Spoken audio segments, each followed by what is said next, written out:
My name is Stephen Cohen. I'm Executive Director of the Earth Institute at Columbia University, and I'm a professor up there as well and run a few master's programs.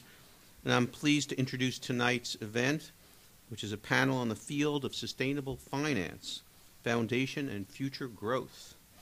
And judging by the amount of people that are interested in it, it looks like it's going to be a growing field. I've been involved with a number of education programs at Columbia for some time. That's a euphemism for 3 decades. And have seen firsthand the growing interest of students and professionals in this field. I've also seen a growing demand for professionals who have interdisciplinary training and a comprehensive understanding of corporate sustainability and financial principles. Aligned with tonight's topic, my colleagues at Columbia and I have been working over the past several months to develop a new 12-point graduate certificate in sustainable finance, and I'm pleased to be able to announce that the university over the weekend approved it, and we're going to start recruiting students for this new program that will begin in September. We have a growing number of students that are enrolling in finance courses, many enrolling in the finance track in our certificate on sustainability analytics. So we are now expanding into this its own certificate. This is for people who either want to add it to their current master's studies or people who want to come back to school and maybe don't want to take a full degree but are willing to take a certificate of about 12 points. Many of the faculty who are going to be teaching in the certificate are here tonight and will be joining us at the reception, which will happen after the panel discussion in the room across the way. We have a wide range of experts on our panel tonight, as you can see, and I'm looking forward to the discussion, which will be moderated by my colleague at Columbia, Professor Travis Bradford, who you'll be meeting in a few moments. After the panel, as I said, I hope you'll join us across the hallway for a reception and some informal networking, I'm sure. But before we begin the panel, to kind of set the tone for the evening and provide a bit of structure, I'd like to introduce my close colleague and friend, Professor Satyajit Bose, who is an economist and the associate director of our master's program in sustainability management and a key faculty member in developing this new certificate program. Professor Bose teaches courses related to the economics of sustainability, green accounting, cost-benefit analysis, and has extensive expertise himself in investment banking, asset management, and financial restructuring. He'll be giving some brief remarks on the field of sustainable finance, which I hope will set the stage for the overall panel discussion. And so with that, let me introduce my colleague, Professor Bose.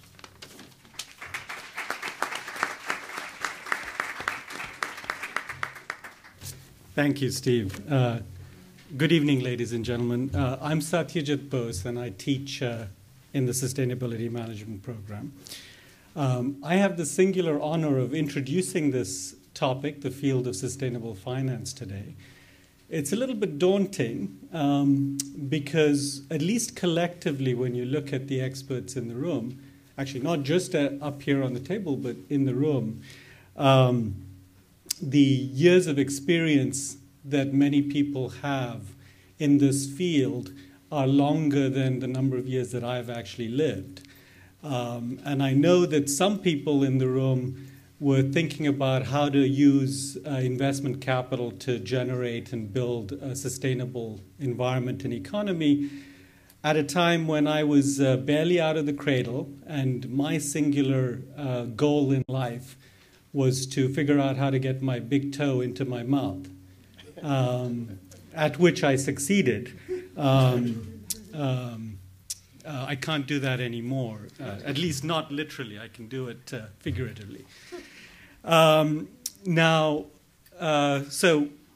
speaking of that, let's talk a little bit about what sustainable finance means. Finance is a potentially complex system. It's sometimes hard to figure out what the financial sector does in the economy. When you walk through Midtown and you look at all the large buildings where the lights stay on half the night, and you wonder, what do all those people in those buildings do? at a very simplified level, the role of finance is to channel savings from households into their most productive uses, to send capital from people who save to people who need investment funds, right? And in that context, of course, there's a large ecosystem that services that. And you might ask, how do we do that sustainably? And sustainability, of course, means lots of different things. So when you put those two words together, sustainability and finance, it's not surprising that you'd get lots of different answers. There are at least a half dozen different fields, somewhat related, that we could be talking about when we talk about sustainable finance. And everyone at the table here is an expert in at least two of those fields, which is why they're here. So I just want to talk to you about a couple of them to set up the context. The first of the field, and perhaps the largest one, is the area known as sustainable investing. And that is the set of asset owners, investors, who have chosen to direct their investments to portfolio companies which are in some way increasing their performance on environmental, social, and governance factors, or engaging with those companies to get them to do that. And so the Forum for Sustainable and Responsible Investing, also known as USSIF, tracks those investors and says that in 2014, there were nearly $7 trillion in U.S. assets under management devoted to responsible investing under this definition. Now, $7 trillion is a lot of money. To give you some perspective for those of you from Columbia, that's about 700 times the endowment of Columbia, which we think of as relatively large. So $7 trillion, that means 700 Columbia endowments are devoted to building a sustainably invested economy. Okay? But it turns, and actually that's grown really fast. The 2014 number grows, in the last 10 years, has grown from about 2 trillion. So that's a tripling, more than a tripling in 10 years. Unfortunately, it's not enough, because the 7 trillion is still 1 out of every $9 that are actually invested in this space. And so, in a sense, if we want the whole of finance to be pervaded by this ethic, then we need that space to grow much faster. For example, for it to triple again in the next 10 years. And I'm sure that it will, because of many of you in the room. Another space that is very often linked to sustainable finance is impact investing, a much smaller space than sustainable investing, usually referring to early stage investments, incubation in local investments, in situations where often private investors are trying to increase the environmental, social impact of their investment and measuring their portfolios not just on financial return, but on their return to society and to the environment. And that's a much smaller space, but one where, because it's smaller, it's possible to be more experimental, more innovative, and, for example, to bring in ideas that we learn from the ecosystem or from the physical dimensions of sustainability. And we have in our panel actually a sustainable farmer, for example. A third area is often called conservation finance. And this is an emerging area where the amounts of investments are measured in the hundreds of millions or in the billions rather than in the trillions, where foundations, land trusts, conservation organizations, private capital is devoted in partnering with government agencies, municipalities, community trusts to try to improve ecosystem services in local spaces. Another emerging and interesting space. There are a bunch of other spaces that I could talk about, but I want to give time to the real experts on the panel. It's possible that in 10 years there won't be this field of sustainable finance, and that in business schools the only finance that'll be taught has no inkling of unsustainability. And if that happens, hopefully there'll be no sustainability management program for me to teach in, and that would be a good thing. But it will require a systems approach and also a balance to the short-term needs to monitor performance, which we always have, with the long-term need for return generation. I know that the experts in this room and many of you here are working on that. And without further ado, I'd like to turn over the mic to Professor Bradford, who's going to introduce the rest of the panelists. Thank you.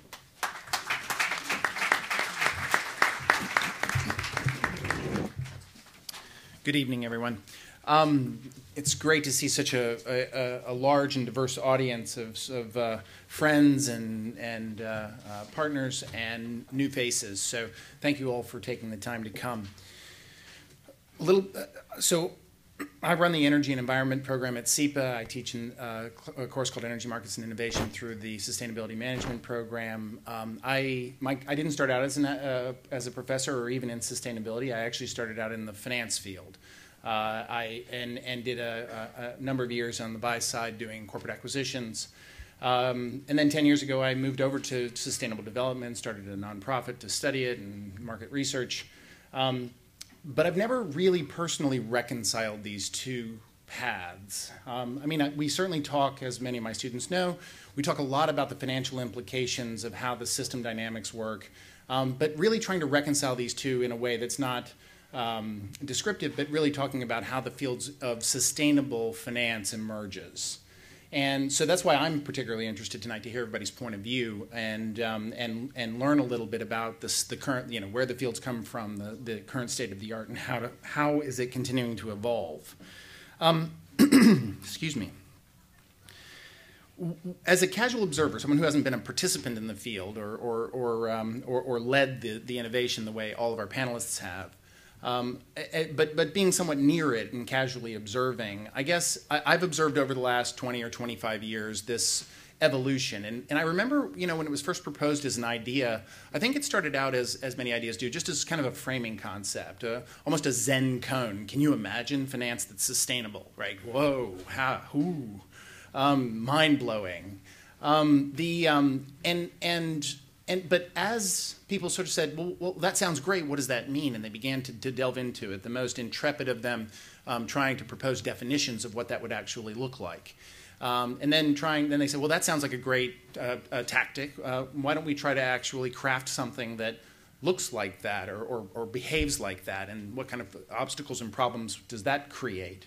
Well, then how do we address those problems and obstacles? And pretty soon you got groups of people together into organizations, and they would develop these principles, and they would try to help other people get educated about it. And this has all evolved over the last couple of decades to the point now where, as Professor Bose mentioned, $7 trillion worth of capital is going into sustainable investing.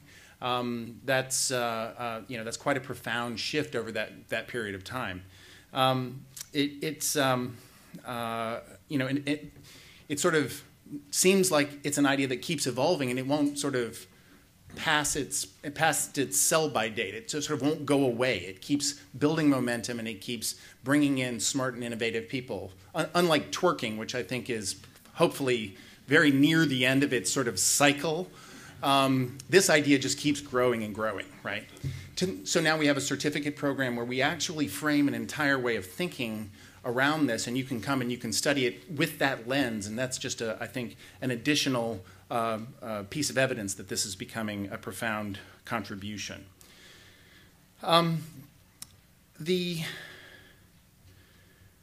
But the thing about how it's developed, I don't think it's developed in a top-down approach, right? I don't think anybody, as I mentioned, it was sort of a collection of ideas, and nobody's really sort of directed how this is going to go. I mean, a number of organizations, and some which are represented here today, were early innovators. Calvert, later on the Principles for Responsible Investment, more recently Sustainable Insight Capital Management. And these firms have sort of emerged in their own fields, and they've actually tried to codify some of this work, and I can't wait to hear kind of how they think that progress is going. But it really has developed from a bunch of different points of view, depending on what the world looked like to those professionals who were trying to reconcile these issues. And so I think it's interesting, but I think it also makes it a little bit harder for us to understand what it is or where it's going until we can get folks from all those different points of views together and hear what they have to say. So with that, I'm actually going to let the panelists introduce themselves because I think they want to explain to you precisely where they are in the ecosystem and what's driven them to be where they are and how they've innovated to get where they are. But I'd also like each of you, if you don't mind in your introduction, to address kind of at least one kind of key trajectory, one learning, maybe a challenge, whatever it is that where you think, you know, here is, I've paid in time and treasure to gain this perspective on what this is. And from my point of view, here's an important nugget of knowledge I think that I'd like to share with the audience. So just starting to my immediate left, Frank Barbarino. We decided we're going to go right to left. Right? We did decide? Oh, right. By we, me mean you. Well, we decided you're going first. So, Frank, please go ahead. Hi, everyone. Professor Bose referred to us as experts so many times. I really feel like I have to come up with something intelligent to say now. Thank you for doing that. But my name is Frank Barbarino. I work at Goldman Sachs. My background really is in the investment management world. So I spent my career evaluating investment managers. So I think Professor Bose mentioned that Columbia has an endowment. So I spent my career advising the Columbias of the world or other endowments, foundations, pensions, et cetera, on which investment managers they should take their capital and entrust with, or entrust to. And so my perch in terms of this space is really one of, again, looking at this through the lens of an investment management professional. I'm not necessarily a practitioner in my day-to-day work, per se, but I've spent a lot of time thinking and reading about this space. I participated in the Sustainable Investing Certificate Program at Columbia, which is a great program. Professor Bose, thank you for the $20. It's a great program and one that I would encourage folks, that are looking to study this area, to look into. So, I think one of the things that resonated for me from what Professor Bose mentioned is this concept of sustainable finance, and these two words that are somewhat hard, somewhat nebulous, somewhat hard to define. And then once you put them together, it becomes exponentially a little bit more challenging to get around. And I think this concept of sustainability and what is sustainability, I think is an important question to first try to address, because I think that's at the end of the day the question. What are the elements of our geopolitical, economic, social structure and fabric that we want to continue to maintain going forward because they make sense 30, 50 years from now? They make sense to keep those going in the current incarnation. And what are the areas that we don't think are sustainable or don't make sense for the long term, where there has to be and it needs to be a material change? And I think people are intuitively, even people that are not necessarily involved in this field, are intuitively realizing that there's something a little bit that needs to change in terms of those areas and globally. So that's one idea that I wanted to throw out there. That's great. Sure. Michael Davis. Certainly. I'm Michael Davis. I'm very happy to be here, and I want to thank the Earth Institute and Columbia University for hosting us. Certainly an honor to be here among such a very astute panel. Try not to embarrass anybody. But I'm with Calvert Investments, and Calvert is an investment company. We've been around since 1976, and everything that Calvert does has some element of sustainability, ESG, responsible investing, whichever label you want to assign to it. Everything we do has something associated with that. We launched our first sort of ESG strategy in 1982, and since then we've evolved all of our products into the SRI ESG space. And I think a lot of people would say that Calvert has been a pioneer in this space. So it's been interesting. Now, I am fairly new to Calvert, and I think in terms of sort of a challenge and evolution, I sort of started as a skeptic. So by way of background, I was actually an investment banker as well, and started on the sell side and then went to the buy side. Spent most of my time here in New York with JP Morgan, and then I sort of took a detour and went into policy. So I was in the first term of the Obama administration as a Deputy Assistant Secretary of Labor in the area that does ERISA. Now, for those who don't know what ERISA is, ERISA is a set of laws that basically affect how private sector retirement and health plans work in the United States. And ERISA has been very involved in this whole conversation around sustainable investing because there's been a debate about whether ERISA is supportive of this form of investing for pension plans and 401k plans or not. And we can save that conversation for later. But I was very much involved in that debate during my 4 years in the administration. At Calvert, I head up the institutional group. So what I do is I go out and speak to institutions, asset owners, about their interest in what we do. But right now they have a lot of questions. They have a lot of questions about this space. They want to know, is there sort of efficacy in environmental, social, and governance factors? And if you're a college university, you have an awful lot of conversations internally around fossil fuels. And the conversations you're having with your students around, should we divest, should we not divest, is there another path? So, we are seeing just an extraordinary amount of interest in this space. And it's not only from the U.S. I would say this is a place where the U.S. is not in the lead. We see it from all over the world, particularly from Europe, UK, France, Germany, increasing interests in Australia, Japan, but it's coming from all around the world. And so I'm not surprised to see such a large audience because I see visually what we see on the phones internally is that there just is a tremendous amount of interest in this space, and we're happy to be a part of it. Wonderful. Thank you. Sonal, Mahida. Hi, everyone. I'm Sonal Mahida. I'm head of North America for the PRI. What the PRI is a set of 6 principles. We were incubated in the UN and then spun out, and I'll talk about that a little bit, but in a minute. But we have 1,300 signatories. These are all either investors or service providers that work with investors in the field.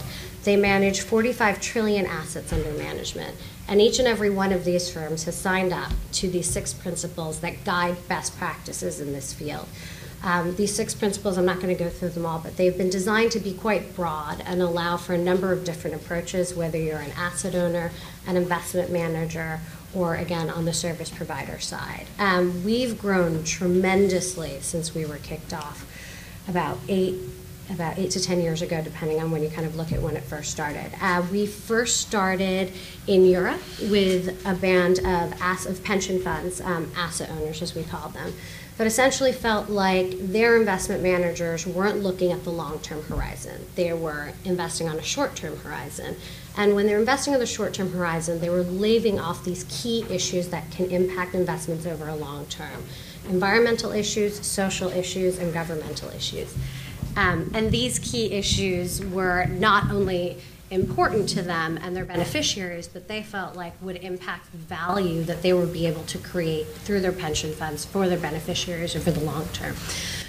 We provide a number of services in this field. We do a lot of education for investors in this field. We spend a lot of time doing guidance around best practices and digging in to understand who's doing what, how is it working, what are the different strategies that we can put out there.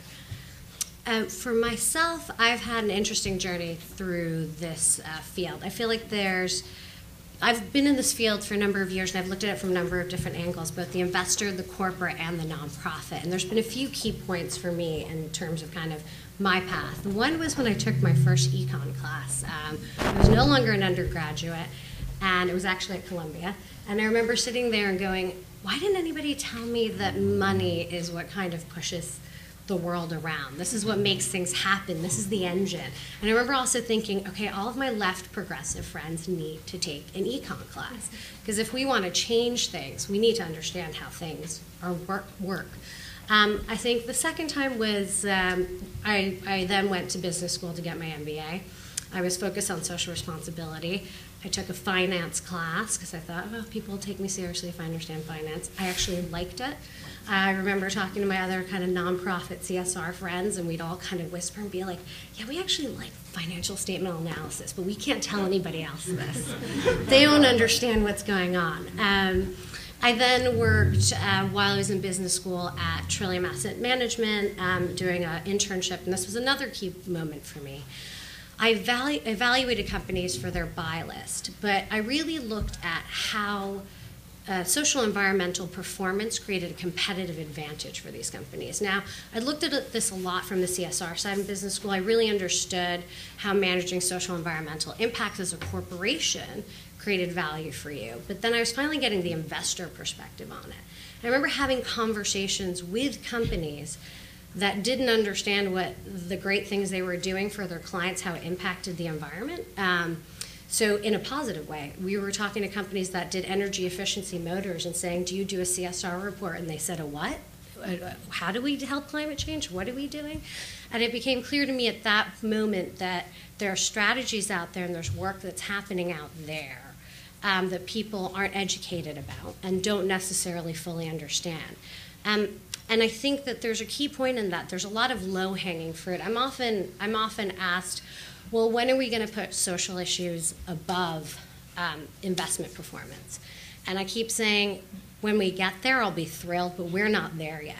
There's so much low-hanging fruit. If you're interested in this from the sustainability perspective, from sort of saving the world, there's a lot of low-hanging fruit where we can be creating money, we can be helping long-term performance, we can help companies operate better, and and also be having a beneficial impact. So I think, I'll turn it over to the next speaker, but I think that's one key point that I'd like to make.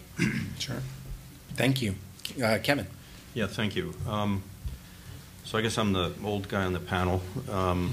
I've been involved in sustainability probably before most of you entered puberty. I guess really kind of starting with, well, I'm the farmer in the group. So if you were put off by the pinstripes, I am the farmer. But aside from that, I've been on Wall Street for 33 years, so I actually kind of have a right to wear pinstripes. It's just most people can't understand why I've been in sustainability for so long if I've been on Wall Street for 33 years, and it is an interesting story. But it starts out with many, many years ago, but the farmer story is from 1997, so I've been a sustainable organic and biodynamic farmer for 17 years. We make wine. It's a great wine called Chateau Maris. I'll put a little commercial here for myself. And all the wines are rated outstanding. And we started it with the belief that making wine in a sustainable way will ultimately make a better product. And that's been proven out over the last 17 years. From there, I'll talk about the entrepreneurial things I've done and then go back to the Wall Street side of it. But I started a renewable energy company in 2004 in the field of biogas, grew that to be the largest biogas company on the planet, and sold that to a fund in 2011. More recently launched a project which I think will probably be the largest impact investment project, probably, or one of the largest ever done here in New York City. I'm building the Kingsbridge National Ice Center up in the Bronx, in what is the poorest congressional district in the country, and committing to local labor and so forth. So obviously an enormous economic impact to that part of the world. On my Wall Street career, I was a partner in Morgan Stanley. I also was at Deutsche Bank for 15 years as first as the head of institutional equity globally, and also as the head of asset management. That was $750 billion in assets under management. We were one of the original signatories to the UN PRI 10 years ago. And within Deutsche, I started a group called DB Climate Change Advisors. We published, I think, over 40 white papers on climate change and sustainability, which are still floating around on a website somewhere if you're interested. We also launched the world's first carbon counter. It actually, in association with MIT, tracks the parts per million in the atmosphere of carbon emissions in real time. And that's part of my new firm, which is called Sustainable Insight Capital. And very much in agreement with the view that in 5 years, not in 10 years, in 5 years, sustainable and finance will be used. It won't really be a separate topic. The world of finance is going sustainable. There's no doubt about it. UN PRI, Carbon Disclosure Project, whatever metric you want to use, the growth in assets and people following sustainability within the world of finance we've crossed the point of no return. It's pretty much a kind of a mop-up operation at this point. And the reason I say that is because, and really the point of founding our firm is that the world is waking up to the fact that sustainable factors are material. And heretofore, sustainability has been treated as a moral issue. Lots of save the polar bear, tree-hugging types wanting you to invest, wanting asset owners to invest with their heart and not with their head. And of course, asset owners are never going to do that. And so sustainability has to find its way in the world by virtue of the fact that it makes money for asset owners. And indeed, that's now what's being discovered, that these issues that were treated as moral issues are actually material issues. They're having material impact on asset pricing. They're having material impact on the risks and the perceived risks of investments.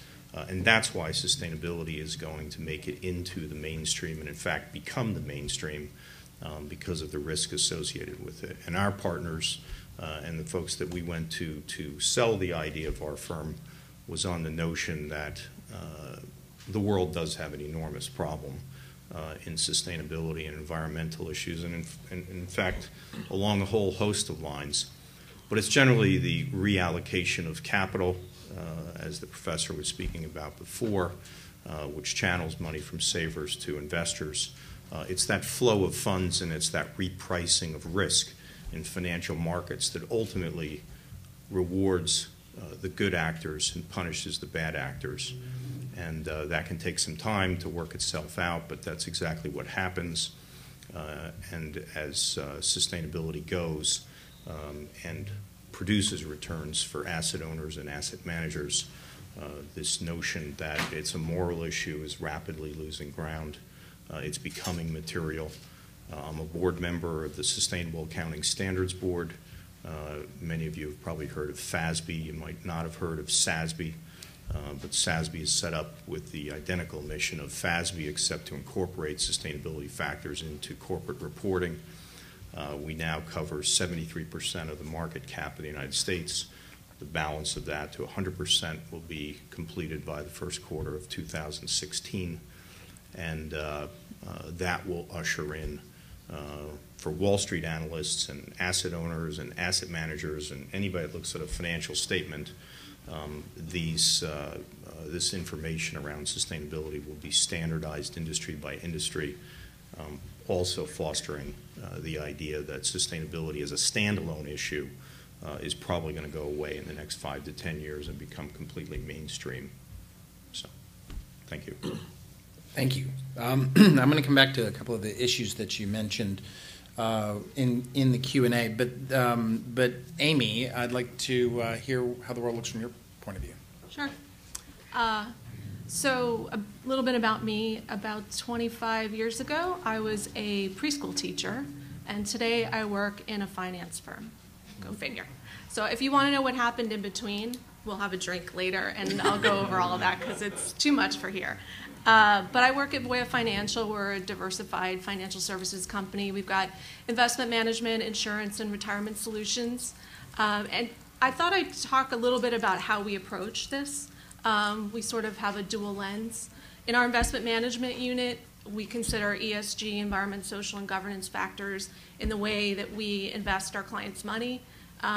We'll create a screening if the client wants a screening. And we're doing other things like what kind of policies do we have around this? Do we sign on to the UN Principles for Responsible Investing, or PRI, just PRI now? What kind of public statements do we need to make about the way we go about this? In my world, that's part of my world, but my core world in corporate responsibility, the company believes that healthy communities and educated consumers and financially savvy individuals are critical and crucial to the sustainability, the viability of our company. So in corporate responsibility, from a philanthropic perspective, we'll fund the education of high school girls and teaching them investing skills. Or from a sustainability perspective, we'll purchase RECs to offset our energy use. From a diversity perspective, we'll be inclusive and we'll support initiatives to increase diversity among people who go into the field of finance. So we have a little bit of I have a little bit of a different spin, I guess, from my corporate responsibility background and the kind of work that I do. But then we've also got this, I guess you could say, traditional way of looking at it from our investment management unit. So. Excellent. Well, that's exactly the issue I wanted to drive back to, because as much as I would love to believe Kevin, and you're a pretty believable guy, my recollection of the divide between the people who wanted sustainable investment and sustainable finance to be based around something other than returns, and the people who believed that anytime you discussed anything other than maximizing your returns was far more irreconcilable. So I guess the question, and it really was a divide. I mean, I remember I have in fact pitched. I did have a investment fund that I ran for a while that invested in clean tech companies, but also had a giving strategy as part of its mission. And we tried to pitch that in many different forms over many years to institutional investors. And basically, the kindest response we ever got was they blinked at us, and it went downhill quickly from there. It was the outright laughter that stung the most. I guess what I'd like to do is I'd like to sort of ask if the panelists could talk about, if we are trying to close that divide, if we're bridging that divide, what are the mechanisms that we're doing? And the second part of the question, which is a different take, which is, even if that's true, even if we are able to bridge the divide, if we're able to give evidence that any rational person should be, have we actually overcome the perception difference, right? Because you can have the factual argument, but you can still have people who either were trained in a different way or instinctively, they've already made a determination that what you're saying can't be true. So how are we factually trying to bridge that divide so that you don't have to make the trade-off between optimal return and optimal social outcome? And then how do we break the perceptual barriers to that, even when that becomes true? And I'll throw it open to anybody, but I think I'd love to hear your perspectives on it. Well, look, I think there is there is that group of asset owners and asset managers that serve that group of asset owners that are willing to forego returns for their particular moral cause, right? And so let's leave that aside for a second, because that's just a group that is choosing to do with their money what they want to do with it. So far be it from anybody to tell them otherwise. But for the mainstream investors, that's where the perception gap exists. And that perception gap is slowly being chipped away. And it's being chipped away because when you disaggregate ESG, which has now become the sustainability is kind of the catch-all phrase, but below sustainability, you've got 5 or 6 different categories, and that's kind of what lends itself to the confusion, right? And those of us in the sustainable world have not done ourselves any favors over the last 20 years by every time the laughter starts, we just change the acronym. Yeah, right. You could go through the series, the evolution of the acronyms. Right. So the evolution of the acronym has really cost credibility-wise.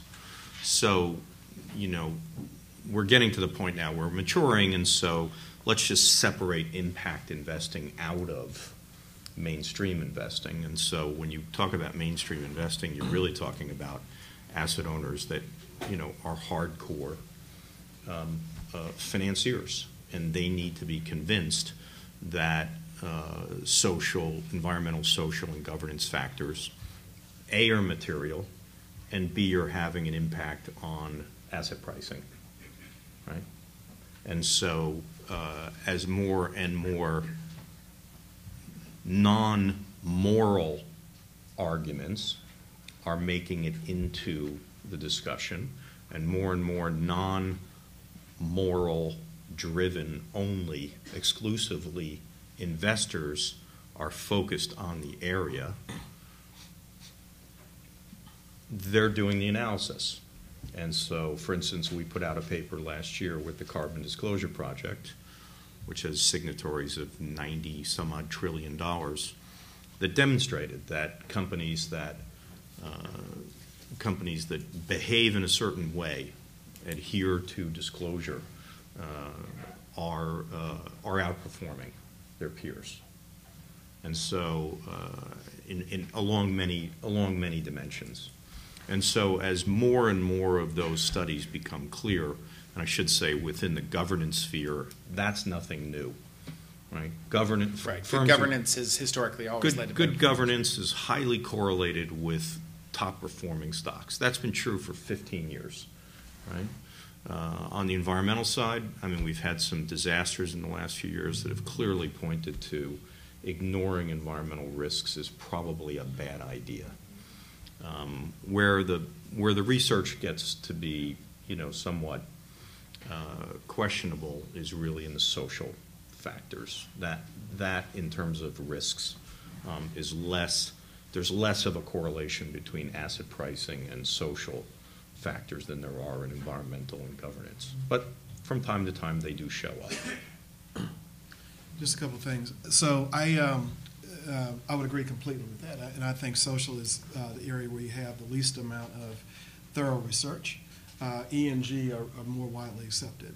But I think it really is a false choice to say you can only go for sort of values from an environmental governance perspective or seek performance.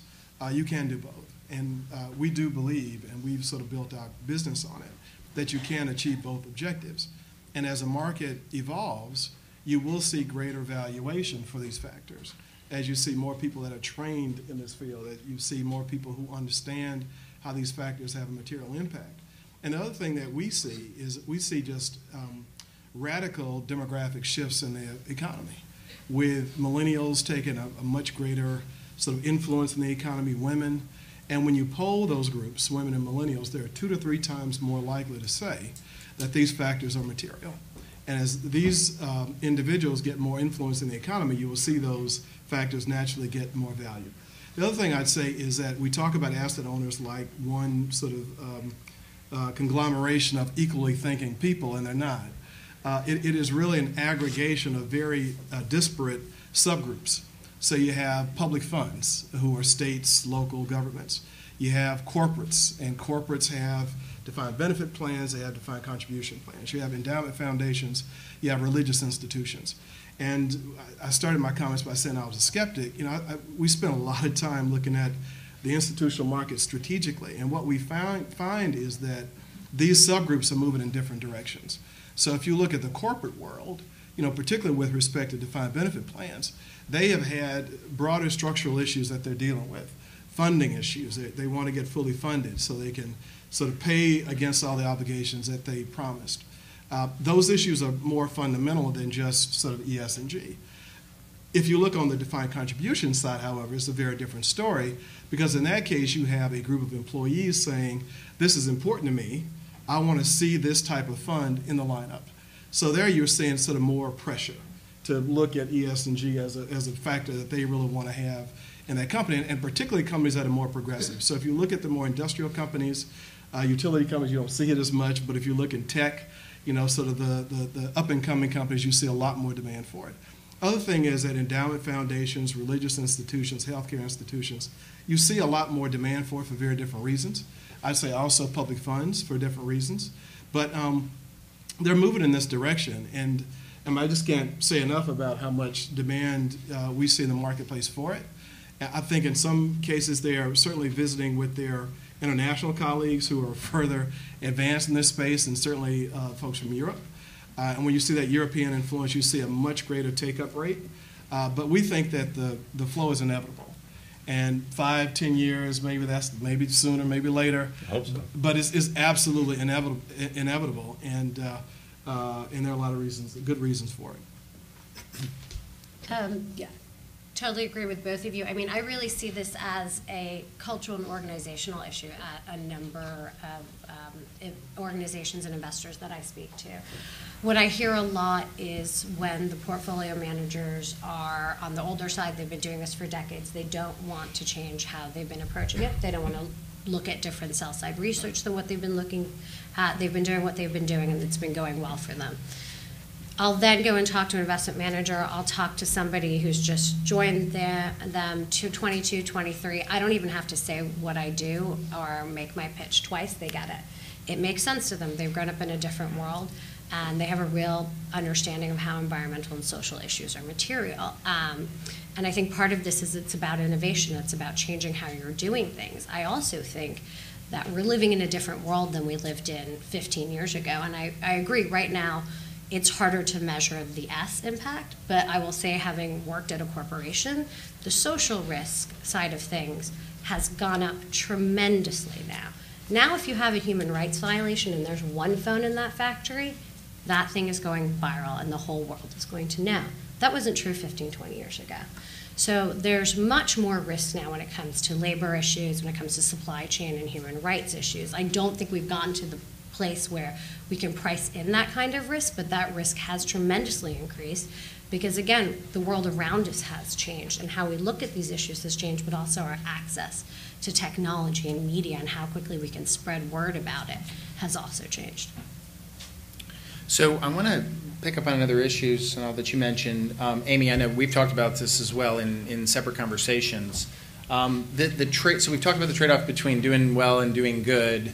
Let's talk about the trade-off between short-term and long-term, because I do think that there are substantial investment opportunities that are penalized by the fact that they don't, how should we say, reveal the right kinds of returns. And some of those may be behaviorally constrained by the operators. They may be short-term issues relating to quarterly earnings or whatever it turns out to be. But are we still foregoing, or have we bridged the gap in terms of investment strategies or communication strategies around making some of the investments that are good in the long term, even if they may actually not, they may incur some kind of penalty in the short term? Or is that a false comparison that again doesn't need to be brought into the conversation? Do you want to go first? No, go ahead. I don't know if you can say unilaterally it's a false comparison. I do think it's a shift in perspective, and I think that it is a difficult shift in perspective for investors and asset owners to make. We are so used to getting quarterly results, and those are the metrics we use, and this is how we measure our managers. And moving away from that, I think that there's a level of discomfort around that. So I think that there's an awareness that some of these issues, that you might not get exactly the same performance over the short term, with short-term strategies over a long term and vice versa. But I also think that we haven't quite gotten to that place where people are really comfortable making that decision. Yeah, I would just add that until we get to a point, corporations get to a point where we don't have to hold quarterly analyst calls, but rather annual analyst calls, I think it's going to always be an issue.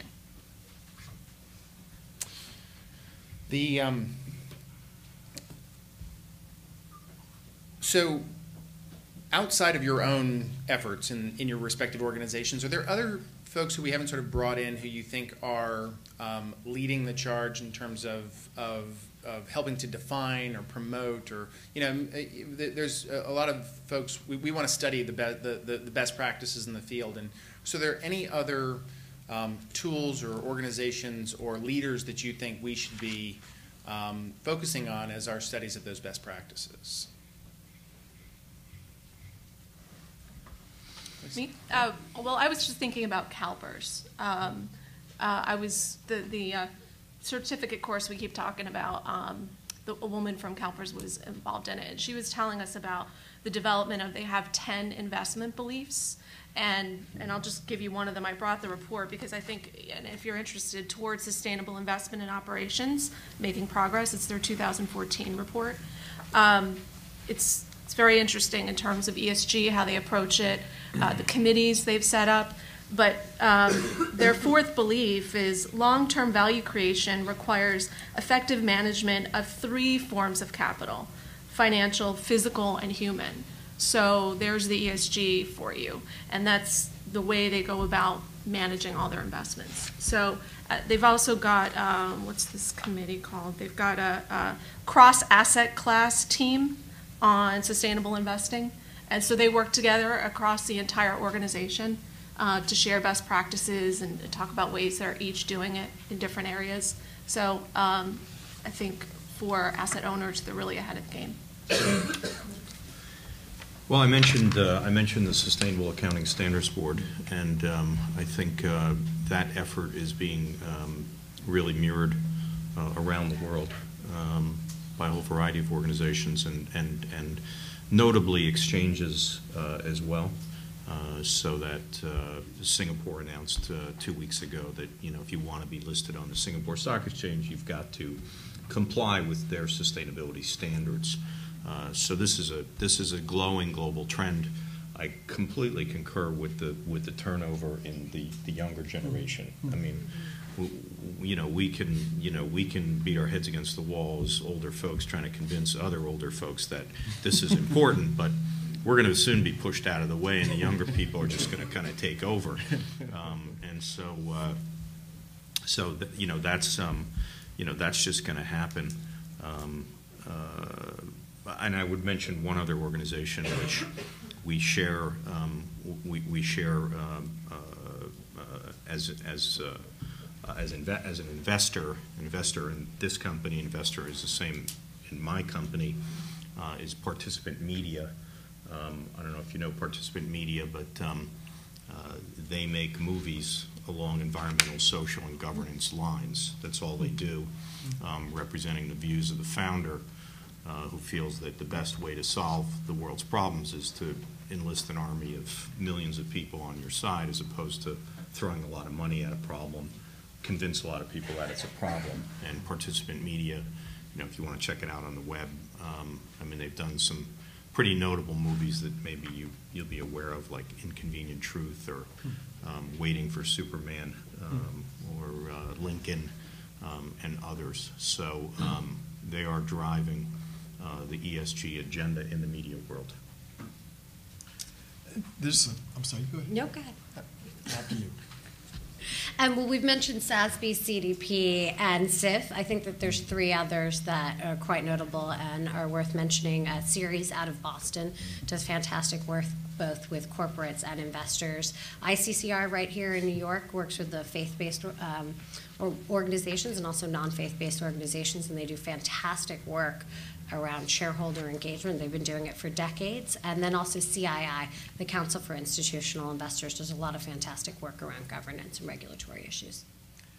That's exactly what I was going to say. Still your No, that's thunder. just it. There's just a couple of others I'd add. Actually, PRI, I was going to give you another plug because they do really terrific work. But also the intentionally designed endowment. They have sort of conferences that they've been hosting. They're organized by the Intentional Endowments Network. And what they've been really effective at is getting university, not-for-profit CIOs together to talk about, right now they're talking a lot about climate risk. But they do an outstanding job. There's also the Investor Network on climate risk. They do terrific work as well, and I think everybody else we've talked about. If I can just say one thing, because I feel really bad about not mentioning the Intentional Endowments Network. They're actually doing a student forum in That's Mount right. Holyoke. That's So they're doing a lot of work with administrations and students to get them to understand what this world is about in response to a lot of student calls for divestment. And I think that event is like the end of February. It's Yeah, like and we're February not the getting 21st. paid. No, we're not. It's just- We're not, but we've We just attended both their think they- events. Unless we Thank you. sell Fantastic. wine, and then No. somebody's getting paid. But they do a great job. So I think you bring up a really good point. I want to kind of, we've talked about a lot of great organizations. We've talked this is an inevitable, permanent trend. There's still a fair amount of innovation that has to happen, and it has to happen in all of the organizations and all the and various perspectives. There's still people that have to be trained. There's old people that have to be pushed out. There's a lot of work to do. And it's going to be done by young people, and it's going to be done by people who perhaps are in the room or folks just like them, folks who may end up studying this as a part of their field of study. How would you, so in trying to tie it back to the kinds of powerful, transformative organizations that you just described, how would you advise folks to prepare themselves? What training would you suggest that they have? What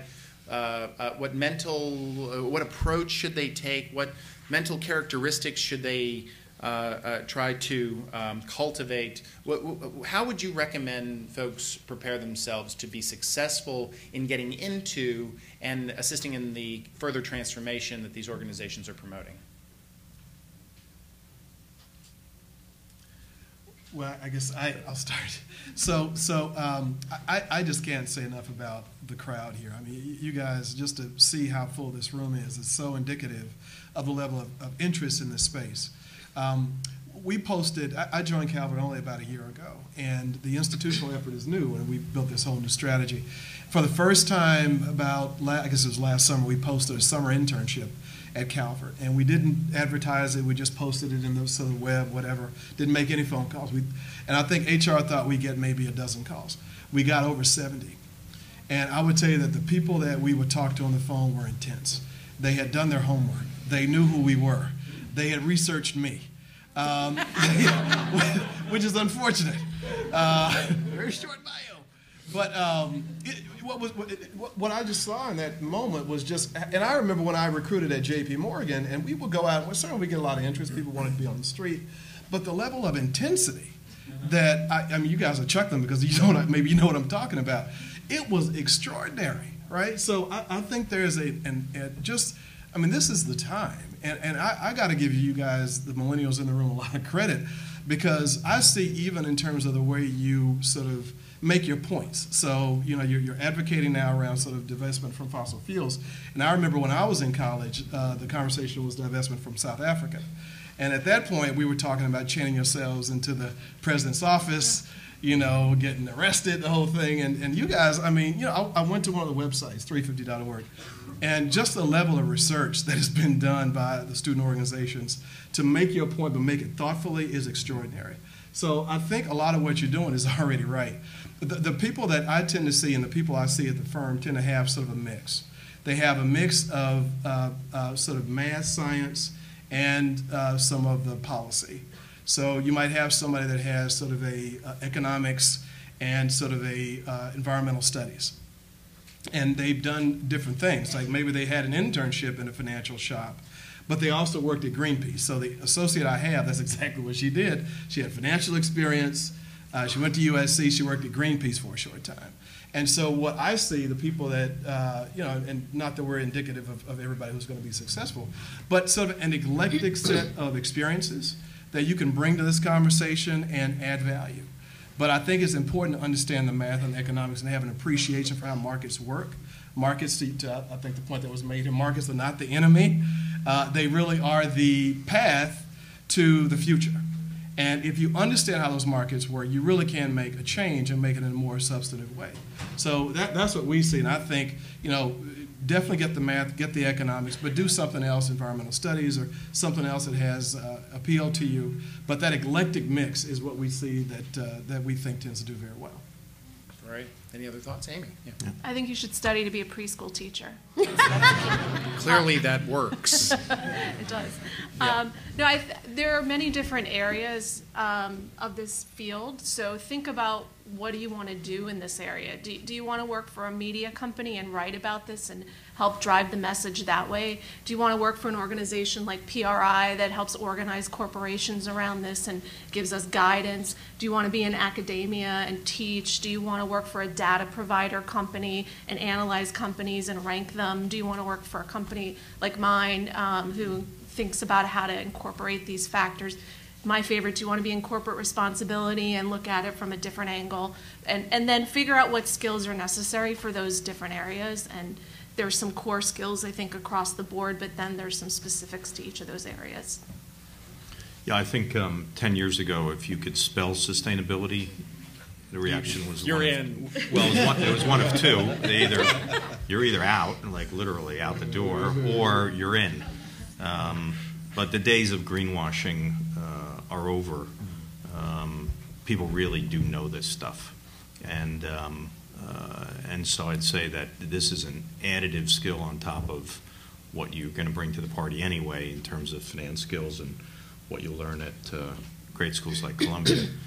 But if you are planning on whether you're planning on going into a sustainable finance field or not, within 5 years you're going to have to know what sustainability is anyway. So you might as well learn it and learn it right, because people really do know what they're talking about in this field now. That's great. Did you want to add something? Or I was just going to say, I think one of the characteristics you really need is to be pragmatic, and I think this ties to Michael's point. You really have to understand, if you're, let's say, doing corporate engagement, you have to understand that industry, how that business works, and what's realistic to ask of them. If you want to be on the investment side, you really have to understand how investment management works. But that is a quality that I see throughout people in this field, is they're very pragmatic while being goals-oriented, and are much more focused on understanding the process to get to the impact rather than trying to go whatever process makes them feel good inside, because that's not always going to have the impact that you want at the end of the day. So I want to open it up because I know you all may have a couple of questions, and we have some time now. So what we're going to do is raise hands. There's one up here in the front, and another one here in the front, and so you'll be next, but and then we'll pick a couple after that. But please use the mic. Thank you. Great conversation, and really excited to hear what you're all saying. As someone who's been in this space for 6 to 8 years myself, I get really excited with the momentum that I see as well. But I also teach a class myself at FIT in this sector. And I'm curious, I noticed Frank's been really quiet. And I'm curious, are we really caught up in our momentum and surrounded by what we see? And what is the reality out there beyond New York, beyond San Francisco, et cetera? So Frank? Yeah, I think it's a good question. I think it links to what we were just talking about. I think it's important for people to make sure that they're not living inside this silo of very consistent thinking around these topics, right? So I can speak for myself. I mean, obviously, I'd spend my day-to-day life thinking about mostly things in the finance world, but I think that in order to have a real dialogue and a substantive dialogue and make really smart decisions around this in the long term, I think you have to bring in expertise from various disciplines. That's what I loved about it. I keep bringing up Professor Bose's course. That's what I loved about his course, was that we had people from science, from finance, from political realm, different parts of the asset allocator community, et cetera. So I think you have to bring different points of view across the political spectrum, potentially, as painful as that is for some people. I think you want to consider alternate views as maybe even somewhat outlandish, potentially views. that are out there, because I think I think this is a very complex issue, and it's important to not get pigeonholed and have blinders. Yeah, I would add to that. Since I spend my life on an airplane and have been in global business since 1986, we launched a series of funds in 2006. We raised $13 billion in sustainable funds in a period of about 3 months. 50 million of it came from the United States. The rest of it came from other countries. So although you may think you're a little drunk right now with euphoria over what's going on, this country is way behind the rest of the world. So, Japan just passed the stewardship code for the pension fund. It's $1.3 trillion now, or have to, by law, follow environmental, social, and governance principles. I mentioned Singapore. I mean, this country's got a long way to go before the party's over. Yeah, I just to redefine, I completely agree, because I think just redefining what the bubble is. So some think that the bubble is the excitement and the euphoria around this. I think the bubble really is the lack of engagement around it. And that's the bubble that is really the exception globally than the rule. Mm-hmm. But I would just add one bit of good news, which is, we're seeing much more of an increase. We have about 20% of the RFPs asking us questions about what we do around ESG in our investment management unit, and that used to be rare a couple of years ago, rarely at all. So stakeholders are beginning to really care about this, and that's what's driving companies like mine to care more about it and to be more formal about the way we go about it. This is exactly my question. I wanted to ask if there is like a journal where basically some of these issues are being discussed, because I think that there are certain blind spots in the field, and that we are talking about how Europe is ahead of us. Well, I spent a lot of time there, and let me tell you, the European companies are very good on their own turf doing this, and I've seen them operating in other places in the world where they behave extremely badly. So do you judge them on their bad behavior elsewhere, or how they behave in France or England? So I think that there are many issues which are, excluded from the field right now that should be brought in. And I think that would make it more relevant to many more people. And I wanted to ask if there is a forum where it could be discussed. Yeah. Where are these issues being explored academically, or? Yeah, it's one of it really is one of the major weaknesses of the movement.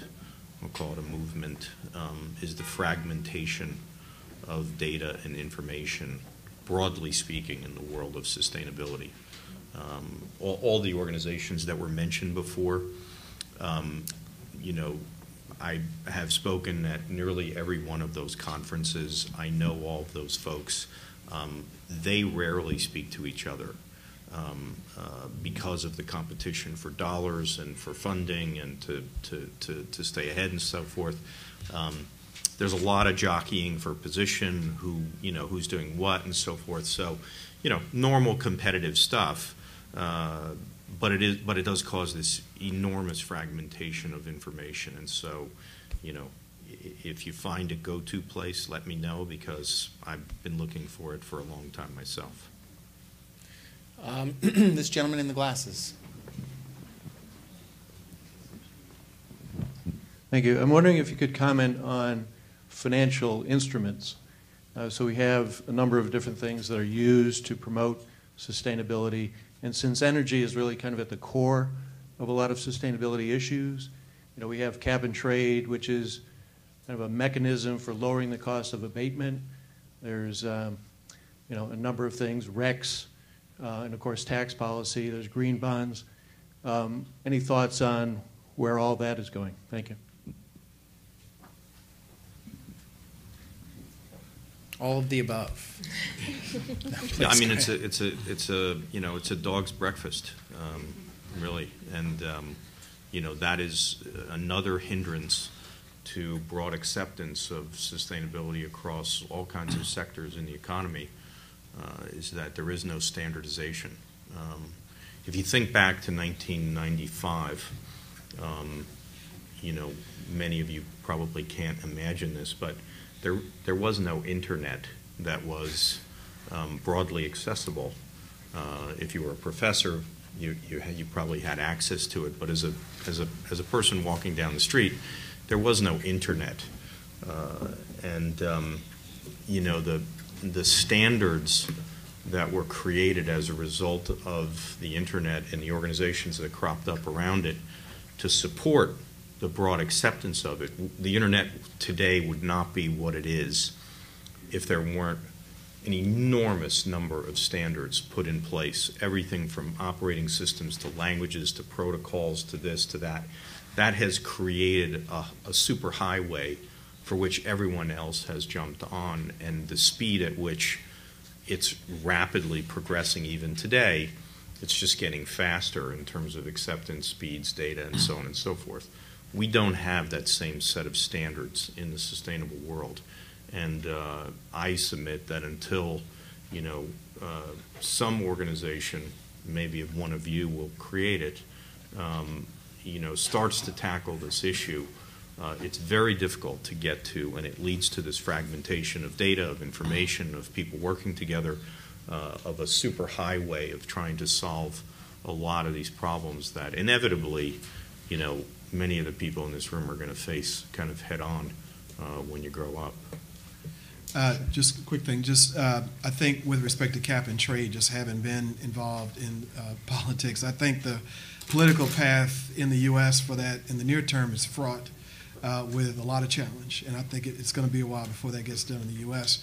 My own view is I think the capital markets take the lead ahead of the political system, and I do think that there are a number of things that are happening. So we typically talk in this space around equity because people think about proxy voting, but there is fixed income, and there are a lot of things going on within fixed income with ESG, where you're seeing more ESG factors being embedded into fixed income funds. And PRI actually just put out a really thoughtful study on fixed income and ESG, and what you're seeing is a lot of growth there as well. Yeah, I would say to the green bonds, I mean, what I'm hearing from a lot of investors is there isn't enough. There's not enough corporate issuance. There isn't enough green bonds for them to snap up, and it's so rare for you to hear the demand kind of outstrip the supply like that. And I believe there's a couple of groups looking at standardizing green bonds or coming up with some standards for that out of the UK and the US, but you're right, we're not there yet. But there's at least some movement to start getting in that direction and to avoid, you know, any potential greenwashing around green bonds. So if you all are like me, I have about 1,000 more questions. But Steve Cohen is a pillar of punctuality, and I am not going to be the person that violates. A lot of work went into this. The staff at the Earth Institute and the SUMA program, Professor Bose, Steve Cohen, our panelists. Can you help me thank everybody for bringing this together?